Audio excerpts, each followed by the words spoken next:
Pengertian akad syirkah. Syirkah menurut bahasa berarti al-ikhtila, yang artinya campur atau pencampuran. Maksud pencampuran ialah seseorang mencampurkan hartanya dengan harta orang lain, sehingga kita tidak mungkin untuk dibedakan.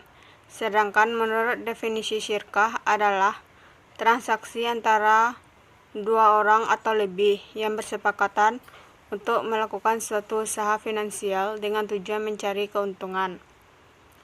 Beberapa pengertian akad syirkah menurut para ahli, salah satunya yaitu Idris Ahmad menyebutkan syirkah sama dengan syarat dagang, yakni dua orang atau lebih sama-sama berjanji akan bekerja sama dalam dagang dengan menyerahkan modal masing-masing di mana keuntungan dan kerugiannya diperhitungkan menurut besar kecilnya modal masing-masing. Syirkah adalah bentuk pencampuran atau perseroan dalam Islam yang pola operasionalnya melekat, prinsip kemitraan usaha dan bagi hasil. Pada prinsipnya, syirkah berbeda dengan modal perseroan dalam sistem ekonomi kapitalisme. Dasar hukum syirkah. Syirkah terdapat dalam Al-Quran, Al-Hadis, dan Ijma'. Al-Quran, Quran Surat An-Nisa ayat 12 dan Al-Quran Surat Sad ayat 24. Dalam hadis As-Sunnah, hadis riwayat Abu Daud dan Hakim dan menyahihkan sanadnya.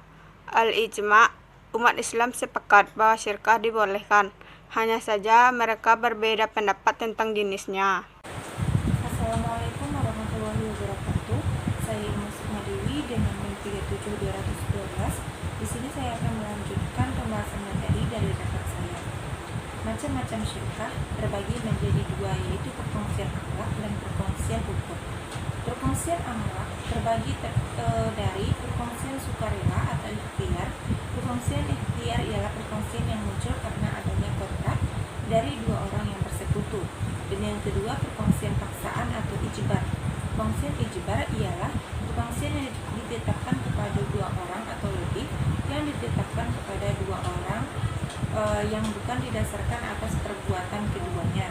Seperti dua orang mewariskan sesuatu, maka yang diberi waris menjadi sekutu mereka. Selanjutnya, perkongsian ukhuwah terdiri dari menurut ulama Hanabilah. Perkongsian ini diberi 5, yaitu perkongsian inam, perkongsian mufawidah, perkongsian abdan, perkongsian wujuh, dan perkongsian mudarabah. Selanjutnya, menurut ulama Hanafiyah, yaitu perkongsian amwal, perkongsian amal, perkongsian wujuh. Selanjutnya, menurut mazhab Syafi'i dan Maliki berpendapat bahwa perkongsian terbagi atas 4 macam, yaitu perkongsian inam, perkongsian mufawidah, dan perkongsian abdan, dan perkongsian wujuh. Selanjutnya, hal-hal yang membatalkan akad syirkah. Sebab-sebab yang membatalkan akad syirkah secara umum, yang pertama, pembatalan oleh salah seorang anggota serikat, dan yang kedua, murtadnya salah seorang anggota serikat dan berpindah domisili ke darurat, dan yang ketiga, meninggalnya salah seorang anggota serikat, dan yang keempat, gilanya peserta yang terus menerus. Sedangkan sebab yang membatalkan syirkah secara khusus, diantaranya karena rusaknya harta syirkah seluruhnya atau harta salah seorang anggota serikat sebelum digunakan untuk memilih dalam syirkah amwal. Dan yang kedua, karena tidak terwujudnya persamaan modal dalam syirkah mufawadah ketika akad-akad dimulai.